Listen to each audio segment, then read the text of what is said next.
Cerita ini hanya fiktif belaka apabila ada kesamaan nama, tempat kejadian, karakter. Itu hanya kebetulan saja. Assalamualaikum warahmatullahi wabarakatuh. Selamat hari ini buat sahabat vlog Om Zainal. Semoga sahabat sehat untuk hari ini dan seterusnya. Orang yang baik dan ingin dapat pahala jangan lupa untuk subscribe channel ini. Dikisahkan seorang nenek berumur 70 tahun. Namanya Nenek Ranti. Nenek Ranti memiliki 3 orang cucu laki-laki bernama Dava, Heru, dan Dito. Mereka hidup bersama di desa sedangkan kedua orang tua mereka pergi merantau ke negeri seberang. Nenek Ranti sangat sayang kepada cucunya, karena mereka adalah permata hati Nenek Ranti. Suatu ketika datanglah seorang pemuda berumur 19 tahun ke desa tersebut. Pemuda tersebut adalah seorang mahasiswa jurusan ilmu broadcasting editing video. Pemuda tersebut sedang melakukan penelitian tentang kearifan lokal yang ada di desa tersebut. Di saat Nenek Ranti sedang mengasuh cucunya, Dava, Heru dan Dito, pemuda tersebut menghampiri Nenek Ranti. "Selamat sore Nek, maaf mengganggu," tanya Anto karena pemuda tersebut bernama Anto. "Selamat sore juga Nak," jawab Nenek Ranti. "Maaf Nek, bolehkah saya mewawancarai Nenek?" "Silahkan Nak." Anto pun mengeluarkan perlengkapan seperti kamera, tripod, mic, dan buku tulis kecil. Di saat sedang menyiapkan peralatan, ketiga cucu Nenek Ranti bertanya, maklum namanya anak-anak baru pertama kali melihat peralatan itu. "Abang-abang itu apa kok kayaknya abang ribet? Mau bertanya kepada nenekku?" Anto menjawab, "Ini adalah peralatan untuk bertanya kepada nenek kalian." Dan tak berselang lama, Anto pun langsung mewawancarai Nenek Ranti dan ketiga cucunya. Sebelum bertanya Anto membuka pembukaan dulu. "Halo, selamat hari ini buat kawan-kawan semua. Apa kabar Anda? Saat ini saya sedang ada di sebuah desa. Dan sekarang saya bertemu dengan seorang nenek tangguh namanya Nenek Ranti. Nek, sudah berapa lama nenek tinggal di sini?" "Saya sudah puluhan tahun tinggal di sini. Karena orang tua Neng tinggal dan asli orang desa ini." Setelah beres mewawancarai Nenek Ranti, Anto pun berpamitan untuk pulang menuju rumah sewaannya. Karena Anto menyewa rumah di desa tersebut. Di kamar kecil Anto memutar hasil video wawancaranya. Namun ada keanehan di video tersebut. Hati Anto berdegup kencang setiap kali memutar video tersebut. Karena masih dalam proses pengeditan. Di suatu pagi yang cerah, Anto pergi jalan-jalan di sekitaran desa tersebut. Anto menyapa warga desa. Ada yang sedang berkebun, membuat kerupuk khas desa tersebut, membuat anyaman kipas dari bambu. Termasuk Nenek Ranti yang kebetulan habis dari warung. Tanpa disadari, hati Anto berdegup tak karuan. Dia menghela sedikit dan berkata di dalam hati, "Ada apa ini setiap kali bertemu Nenek Ranti hatiku tak karuan." Nenek Ranti adalah seorang neng yang parasnya masih cantik walaupun rambutnya memutih. Tapi kecantikannya masih memancarkan di wajah Nenek Ranti. Anto pun sering bermain ke rumah Nenek Ranti, hanya untuk mengurangi rasa penasaran tentang kehidupan Nenek Ranti. 2 hari menjelang kepulangan Anto ke kota, karena Anto harus melanjutkan lagi studinya. Karena penelitiannya di desa tersebut sudah selesai, Anto pun mengungkapkan perasaannya kepada Nenek Ranti. "Nek, aku mau bicara kepada Nenek," tanya Anto. "Mau bicara apa anak?" gumam Nenek Ranti. "Sebenarnya sudah sejak lama aku mengagumimu Nek." "Hahaha, apakah kamu bergurau Nak?" jawab Nenek Ranti. "Tidak Nek, aku serius dari hati yang terdalam." Nenek Ranti pun terdiam sejenak. "Baiklah, nanti sore kamu datanglah ke rumah. Aku akan memberikan jawabannya." Akhirnya Anto ke rumah Nenek Ranti. Yang ditunggu-tunggu sudah datang. "Mari masuk Nak." Kebetulan nenek sedang sendirian. Kebetulan cucu-cucu nenek sedang main bersama teman-temannya. "Terima kasih Nek," jawab Anto dengan tubuh bergetar. Nak, nenek mau memberikan jawaban tentang perasaanmu ke nenek. Nenek sebenarnya memang ingin memiliki pendamping hidup lagi, supaya ada yang membantu nenek dalam merawat cucu-cucu nenek. Tapi belum ada yang cocok.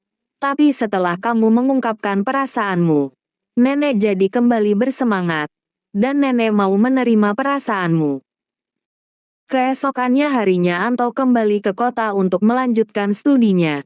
Anto berpamitan kepada nenek Ranti dan ketiga cucunya. Nek, aku akan kembali ke kota untuk melanjutkan studiku.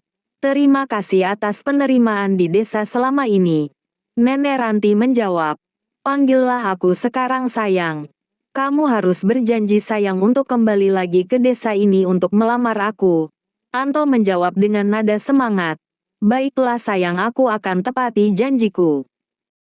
2 bulan kemudian, Dava, Heru dan Dito bertanya kepada neneknya. Nek, kapan Abang Anto kembali lagi ke desa ini? Aku ingin bermain lagi bersama Abang Anto. Membuat video, berfoto bersama, dan bercerita bersama. Tenanglah nak, nanti setelah Abang Anto menyelesaikan studinya dia pasti kembali ke desa ini. Umur Dava 9 tahun. Umur Heru 7 tahun. Sedangkan umur Dito 5 tahun. 1 tahun kemudian, Anto telah menyelesaikan studinya dengan nilai yang bagus.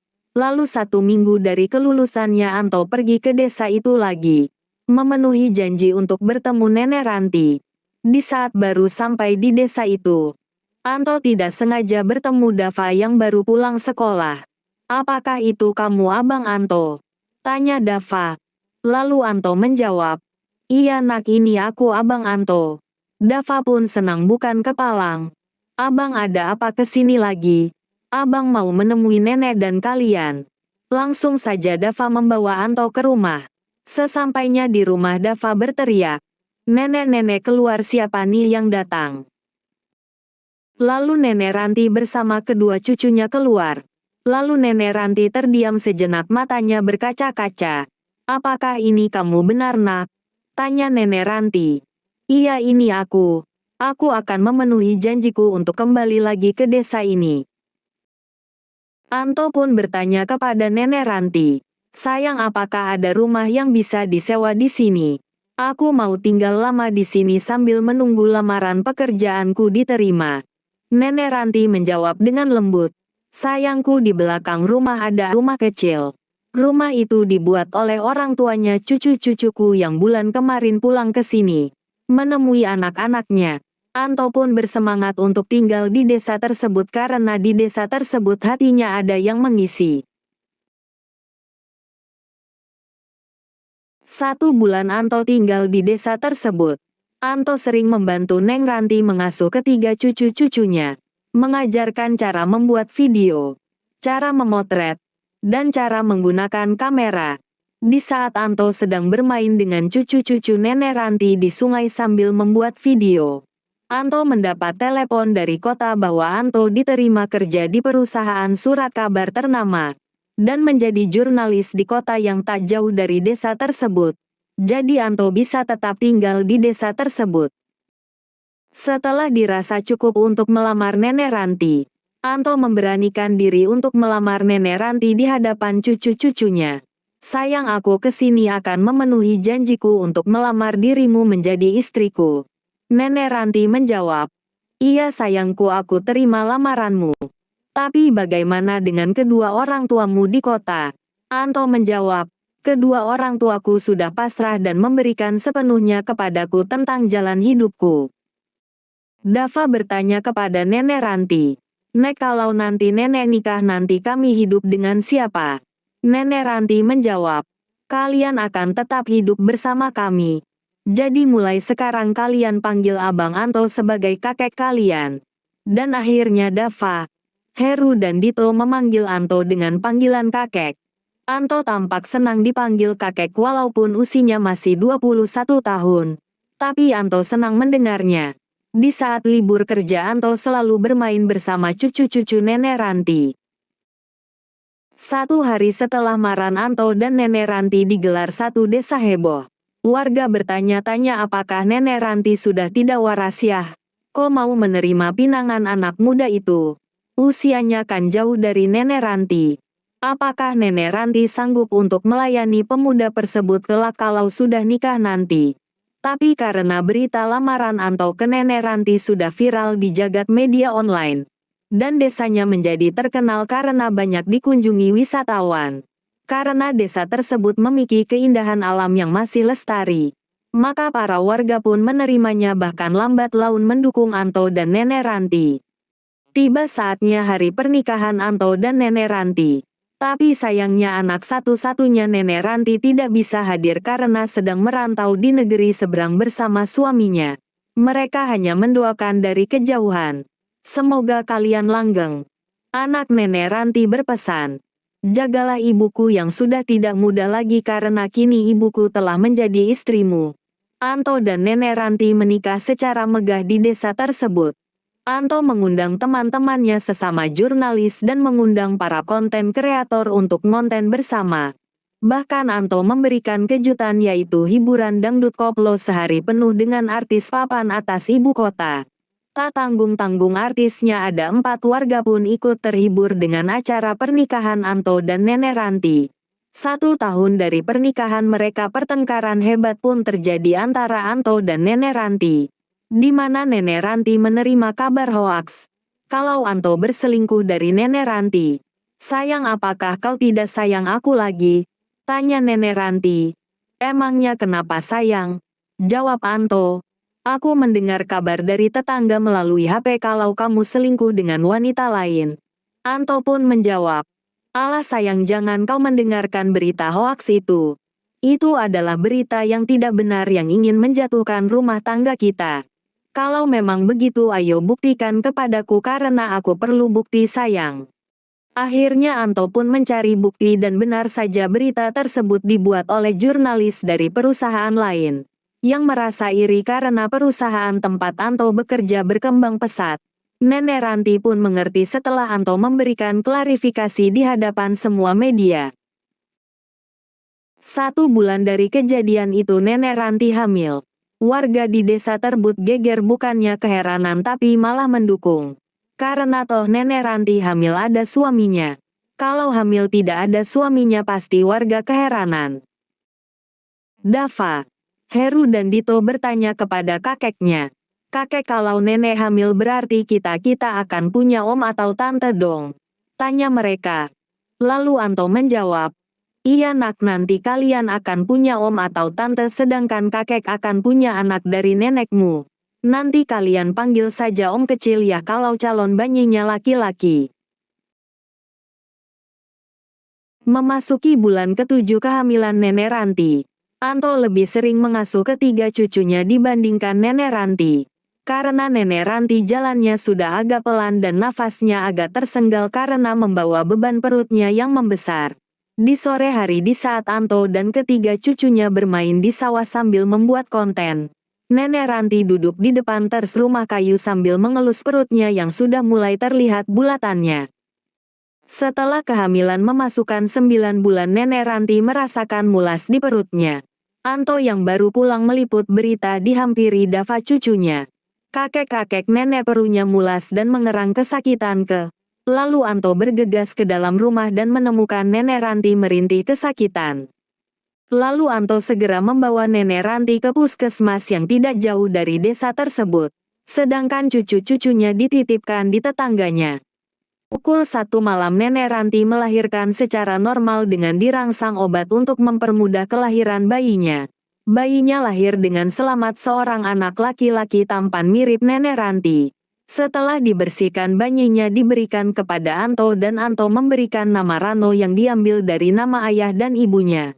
Ranti dan Anto disingkat Rano. Di pagi yang indah Nenek Ranti, Anto dan anaknya pulang. Mereka disambut hangat oleh para warga dan cucu-cucu mereka. Hori, nenek dan kakek pulang, gumam Heru. Kakak adik kesini, nenek dan kakek pulang membawa bayi kecil. Lalu mereka bertanya kepada kakeknya. Kakek, jenis kemainnya apa ke? Alau Anto menjawab, laki-laki nak. Siapa namanya ke? Apakah sudah diberi nama ke? Anto menjawab lagi.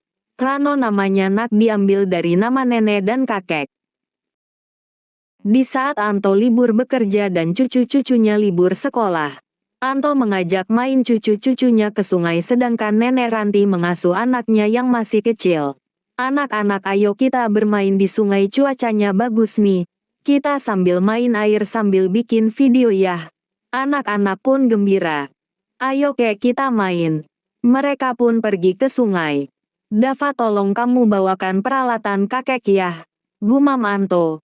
Iya kek, aku bawakan. Jawab Dava sedangkan yang lainnya mengikuti saja.